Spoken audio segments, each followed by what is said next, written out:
Olá, sou a Márcia Moraes. Vim aqui hoje gravar esse vídeo para conversar um pouquinho a respeito do meu desligamento da Congregação Cristã no Brasil e as fases do luto que eu vivenciei sobre essa situação. Uma reflexão que eu estava tendo agora, eu estava gravando um áudio para mandar para uma amiga, mas eu resolvi gravar o vídeo. E eu estou há muito tempo querendo gravar esse vídeo, contudo, eu estava postergando, procrastinando para fazer isso e eu pensei em colocar um melhor cenário, fazer em outro lugar, uma roupa melhor, me produzir para isso, mas falei, bom, vamos fazer aqui do jeito que tem que ser. E eu estava gravando o áudio, mas eu decidi gravar esse vídeo para poder expor toda essa reflexão, esse pensamento, essa vivência que eu estou tendo neste momento. Bom, eu queria falar um pouco a respeito de luto.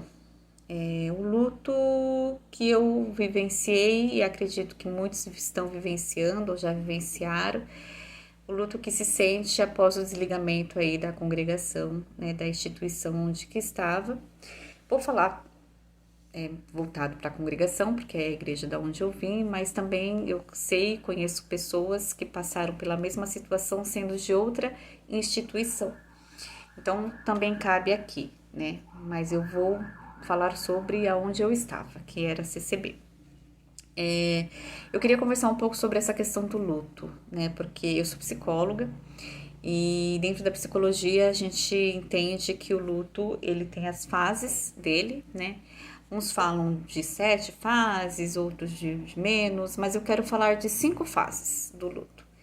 E essas 5 fases eu vivenciei elas por um período e eu estava refletindo agora sobre isso e eu decidi escrever algumas coisas e decidi gravar falando sobre isso. Bom, o luto a gente fala que ele não acontece somente na perda de um ente querido, né, de uma pessoa. O objeto do luto pode ser outra coisa, pode ser um emprego, um casamento, um vínculo de amizade, uma casa, qualquer coisa que se perca, da qual você tinha um vínculo por um tempo e você se desliga daquilo e isso vai te causar um desconforto que é um luto, né? Vai provocar um luto.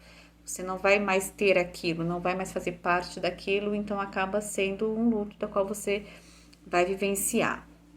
Então, o objeto do luto que eu estava vivenciando era o desligamento da instituição da qual eu fazia parte, que é a CCB. E eu quero falar de 5 fases desse luto, né? A negação, eu até anotei aqui, fiz a minha colinha. A negação, a raiva, a barganha ou a negociação, a depressão e a aceitação. Bom, eu vou falar aqui que a negação, que geralmente se começa pela negação e termina pela aceitação, não é uma via de regra. E as outras fases, elas podem modificar ali de posição, de tempo, dependendo de cada pessoa, porque cada pessoa elabora o luto da sua forma, do seu jeito. É particular de cada um, porque cada um vivencia uma dor de uma maneira particular, né? Individual. Então, eu vivenciei o luto começando pela negação.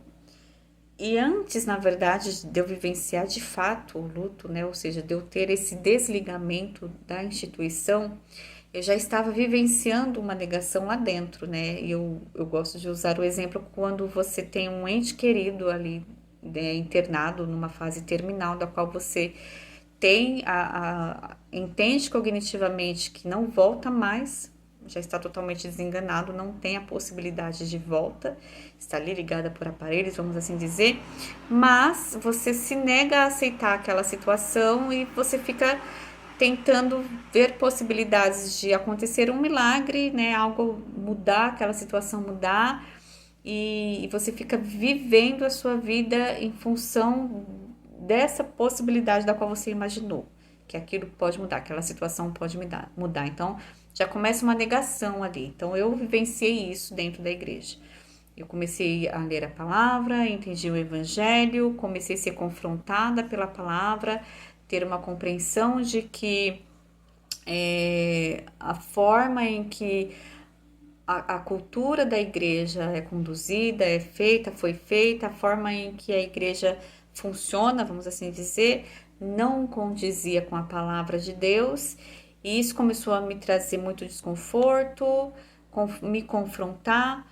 Contudo, eu ficava achando que não, vai ficar tudo bem, eu já entendi, então eu vou mudar o meu comportamento, eu vou fazer diferente, porque eu já entendi, comecei a tentar colocar isso dentro na minha rotina de casa, né, e tentando falar para o meu marido, para o meu filho, para meus familiares, falar para as pessoas, só que eu ia de uma forma muito confrontadora, vamos assim dizer. Da mesma maneira que eu estava me sentindo confrontada, eu ia confrontando também.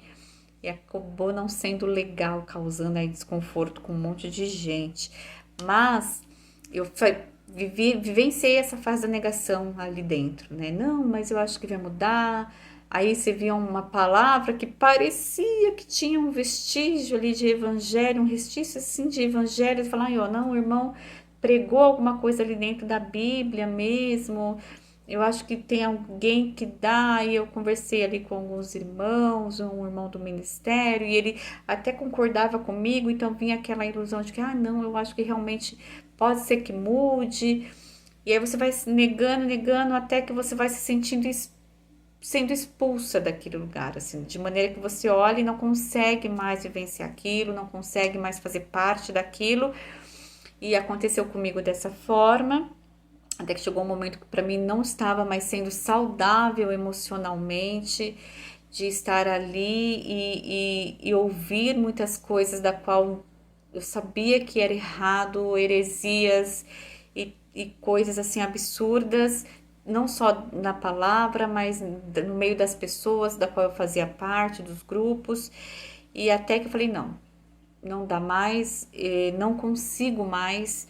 No começo eu achei assim, não, mas é eu que a minha mente expandiu, né?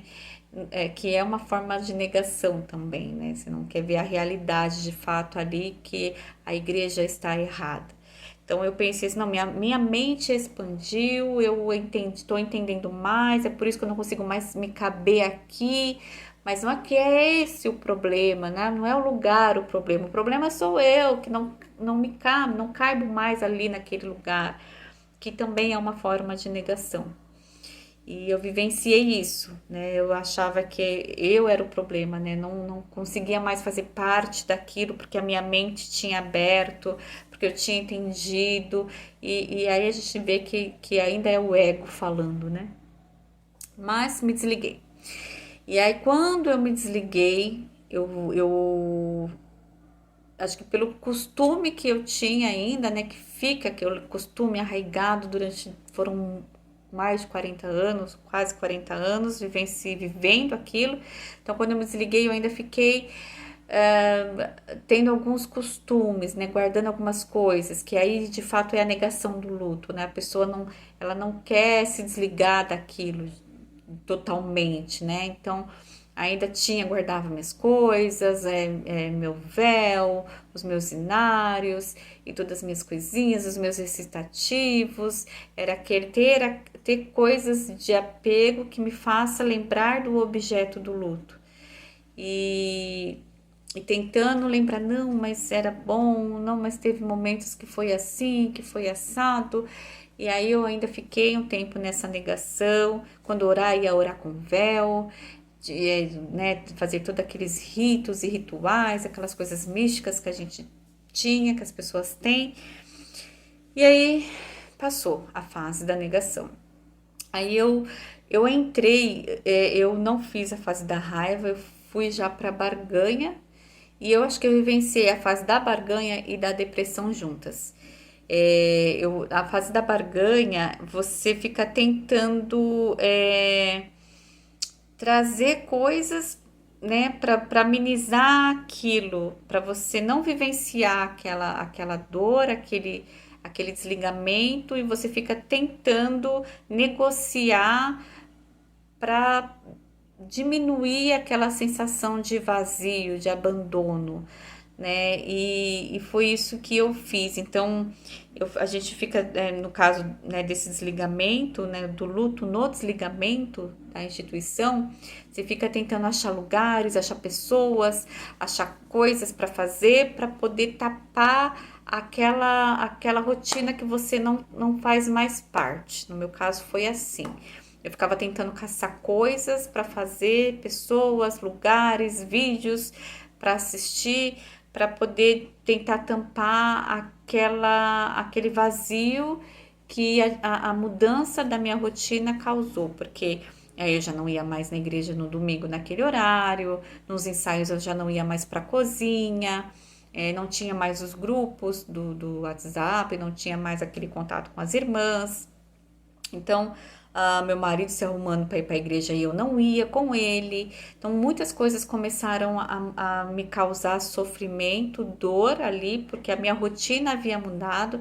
Não era que eu estava sentindo falta de estar no lugar em si, porque eu já entendia que não tinha mais como, mas a rotina estava, a falta daquela rotina, a mudança na minha dinâmica começou a me causar sofrimento.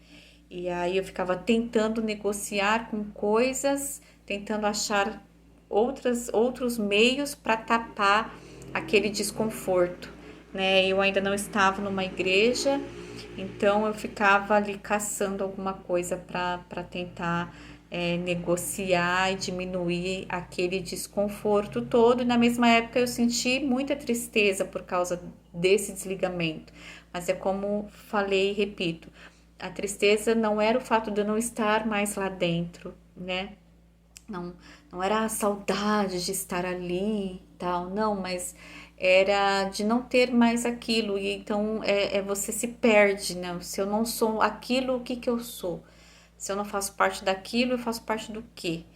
Né? E você entende o evangelho, você consegue ali ter o consolo do Espírito Santo, você consegue ler a palavra, entender que existe um caminho que é Cristo e não é a igreja, você consegue entender cognitivamente muitas coisas, mas o sentimento é de vazio, de estar perdida, de ai meu Deus, e agora o que eu faço, né? Porque, Senhor, o Senhor me abriu os olhos dessa forma, me trouxe esse esclarecimento para me deixar aqui parada. Eu vou fazer o quê? Como que eu ajo agora? O que que eu faço? E isso causou muito desespero, eu chorava muito, eu ficava tentando procurar pessoas para conversar comigo, pessoas que já estavam em outros lugares, não que tinham saído da igreja, mas que eram de outros lugares e elas não entendiam muito bem o que estava acontecendo comigo, mas tentaram me ajudar, orando por mim, me aconselhando. Procurei um pastor, que era um colega meu, a pessoa com quem eu comecei a fazer estudo bíblico, que junto com dois casais de amigos, enfim, muitas coisas. Eu senti, e é muito difícil lidar com todo esse sentimento, toda essa emoção, é dolorido, é angustiante, mas passou. Então a fase da barganha e da depressão passou. E aí veio a fase da raiva. E aí comigo foi depois a raiva. A raiva veio a indignação de eu não acredito que eu fui enganada, por que eu vivenciei isso, se a palavra não pedia nada disso para mim, por que eu tive que fazer dessa forma, eu sofri tal coisa por causa disso, poderia ter sido diferente se eu tivesse outro entendimento, se a igreja tivesse me ensinado tal coisa, eu não teria feito tal coisa. E aí começou a vir aquela indignação, aquela raiva, uma ira. E toda vez que eu pensava em gravar o vídeo, eu percebia que eu estava com muita raiva, estava indignada com aquilo. E aí eu não gravava, apagava, porque eu via que era a indignação falando, era a raiva falando, e não eu de fato que vivenciei todos, né, estava vivenciando o processo e queria só compartilhar, não, eu queria vomitar a minha raiva, né, a minha indignação, porque de fato a gente sente sim, a gente se sente enganado, a gente se sente manipulado, E para mim foi muito difícil esse processo, né? De conseguir controlar isso. E não faz muito tempo que estava assim, gente. Até uns meses, sei lá, umas semanas atrás, eu ainda estava com muita raiva. Porque você vai conhecendo o evangelho de fato, e eu já estava fazendo parte de uma igreja bíblica, então você vai ouvindo ali uma palavra que fala de Cristo, e você vai convivendo com pessoas que realmente são cristãs e vivenciam o evangelho no seu dia a dia, e você vai vendo que você não aprendeu nada disso. Uau, eu fiquei na igreja todos esses anos e não aprendi a viver o evangelho de fato na minha vida, no meu dia a dia, né? A viver Cristo. E aí vai causando uma indignação, né, em você, e foi o que aconteceu comigo. E é muito triste porque tem pessoas que ficam muito tempo, né? Porque igual cada fase não, ela não tem um período fixo de, né, dessa fase são tantos meses, tal fase, não tem. Então, cada pessoa vivencia de uma forma, né? Como eu falei, os processos também, as fases podem ser diferentes nos seus tempos, né? Então, e tem pessoas que ficam numa fase, né? Elas estagnam numa única fase, não conseguem sair dali e acaba tendo outros problemas, acarretando problemas emocionais, problemas relacionais, né, nas suas relações. Ela começa a ter comportamentos disfuncionais porque ela fica estagnada naquela fase, ou na negação, ou na depressão, na barganha, na raiva, na indignação. E eu percebo que tem pessoas que ficam estagnadas nessa situação do desligamento da igreja, principalmente na fase da depressão, que pessoas que geralmente tinha já um comportamento ali de uma dependência emocional, como eu até coloquei nos meus posts esses dias no Instagram, uma dependência emocional da igreja, da instituição, essas pessoas que saem de lá, né, mas saem porque estão fazendo parte ali do movimento, mas que de fato não entenderam o evangelho, elas costumam ficar um pouco mais de tempo, elas ficam estagnadas nessa fase da depressão, elas se sentem isoladas, se sentem sozinhas, se sentem abandonadas, porque elas tinham uma dependência emocional pela instituição da qual elas não fazem mais parte, então elas se sentem completamente perdidas. E aí elas entram nesse sofrimento emocional, porque elas não conseguem se ver fazendo parte de um outro lugar. E aí acabam não conseguindo se identificar com igreja nenhuma, vê defeito em todas as igrejas, e aí começa a duvidar daquilo que está aprendendo de determinado pastor, e aí ela não se apega, ela não se debruça nessa entrega intensa, né, ao evangelho, de você se debruçar na palavra de Deus, se dedicar à oração, para que você realmente seja tocada pelo Espírito Santo de Deus e ele te guie, te direcione no aprender da palavra, nas suas decisões. Ela não consegue porque ela vivia uma dependência emocional da palavra, por exemplo, né, ou de irmã fulana ou irmão cicrano que orava por ela. Então ela não sabe fazer sozinha, ela não tinha uma maturidade, então ela fica estagnada ali nessa fase da depressão. Eu percebo que tem muitas pessoas nessa fase da depressão. Bom, comigo passei por essas fases e até que cheguei na aceitação. E é essa fase, e é refletindo sobre isso hoje que eu decidi gravar esse vídeo, porque eu cheguei não faz muito tempo nessa fase da aceitação. E a aceitação que eu digo, não que eu pensava em algum momento voltar para lá, não era isso, mas de aceitar que de fato a congregação é uma igreja problemática, é uma igreja que tem muitas características de seita, e posso até arriscar dizer que ela é uma seita. E isso que eu não estava conseguindo aceitar, que o meu desligamento foi porque realmente de fato essa igreja, ela não é uma igreja bíblica, ela não é uma igreja cristã. Por mais que ela tenha o nome, Cristo não é o centro dessa igreja. E para mim, eu entendia isso cognitivamente, mas ainda pelo fato de eu ter pessoas lá dentro, de ter pessoas da qual eu amo muito, pessoas da qual eu tenho muita estima, que ainda fazem parte da instituição, então isso me impedia de realmente declarar isso, né, que de fato essa igreja não é uma igreja cristã. E aí agora, esses últimos dias, eu tenho começado a aceitar essa informação. Já estava aqui no meu cognitivo, mas ainda não havia caído aqui e agora caiu. A ficha caiu.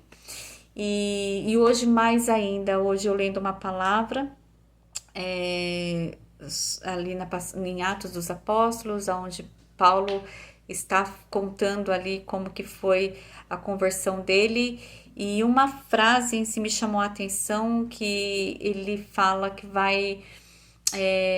que o pregar o evangelho, que o anunciar o evangelho vai fazer com que as pessoas vejam, né? Eu vou para eu não falar besteira, eu vou ler aqui. Ah, para que, né, né, Paulo falando aqui, né, eu lhe apareci para constituí-lo servo. Jesus falando para Paulo, era Paulo falando que Jesus falou para ele. Eu lhe apareci para constituí-lo servo e testemunha do que você viu a meu respeito e do que lhe mostrarei. Eu o livrarei do seu próprio povo e dos gentios, os quais eu o envio para abrir-lhe os olhos e convertê-los das trevas para a luz e do poder de Satanás para Deus, a fim de que recebam o perdão dos pecados e herança entre os que são santificados pela fé em mim. Eu lendo isso hoje, eu falei, uau, minha mente fez assim, eu não posso ficar calada, porque eu já havia entendido o ID. Falei, eu preciso anunciar o evangelho, então sempre que eu converso com alguém, eu tento falar da palavra de Deus, estou buscando entendê-la, conhecê-la, estudá-la cada vez mais, e eu tenho tentado, né, fazer o ID, cumprir o ID, mas eu entendi que para eu falar a verdade, eu falando a verdade, não tem como eu não expor a mentira. E hoje eu pensando sobre isso, refletindo sobre essa palavra, e uma outra que eu li, que eu até coloquei nos meus status do Instagram, eu tive os meus olhos abertos, né? Os meus olhos foram abertos pelo Evangelho e eu consegui ver a Jesus. E é minha responsabilidade anunciar esse Evangelho, fazer com que ele seja pregado, para que também as pessoas ao ouvi-lo tenham os seus olhos abertos, assim como Paulo entendeu a missão dele, né, da qual Jesus o constituiu para isso. Eu entendo que não tenho, é minha responsabilidade, ainda mais eu que tenho um canal, né, por mais que não está ativo, mas que falo com pessoas, tem vindo pessoas até mim para falar sobre isso, então eu não posso ficar calada, eu preciso anunciar a verdade. Quando a gente anuncia a verdade, a mentira ela é exposta, não tem jeito. E eu seria covarde se eu não viesse aqui e não falasse sobre isso. Eu estava sendo covarde. E hoje eu me coloco aqui nesse lugar com este assunto sobre o luto e eu quero deixar essa pauta para a gente poder conversar em algum outro momento, falar em algum outro, né, em alguma outra situação um pouco mais sobre isso, se alguém assim também perceber que está passando ou vivenciou essas fases, mas eu quero aproveitar este vídeo, este momento, para falar isso, que eu estou anunciando o Evangelho de Cristo Jesus. E ao anunciar o Evangelho de Cristo, eu estou anunciando a verdade, porque é Ele a verdade, é Ele o caminho, é Ele a vida. E quando a gente anuncia a verdade, a mentira ela é exposta, ela é colocada no telhado para que as pessoas vejam. Então, não tem como eu falar a transformação que eu vivenciei, como os meus olhos foram abertos, sem falar do meu passado, quando os meus olhos estavam fechados, quando eu não conhecia a Cristo, quando eu não conhecia o Evangelho. E para eu falar disso, eu vou ter que expor algumas coisas da qual eu sei que vai me causar desconforto. Mas estamos aqui para isso, né? Bom, é isso que eu queria compartilhar sobre essas fases do luto que eu vivenciei no desligamento com a igreja. E eu espero que daqui em diante eu consiga falar mais a respeito dessa transformação, a respeito do Evangelho, a respeito da Palavra de Deus e a respeito de como ele tem agido na minha vida dentro dessa questão da saída da congregação cristã no Brasil. É isso, e eu espero que vocês assistam esse vídeo, vocês reflitam sobre isso e que o Evangelho de Deus também seja plantado aí dentro do seu coração e você seja alcançado e os seus olhos sejam abertos para Jesus. Um beijo, fiquem com Deus.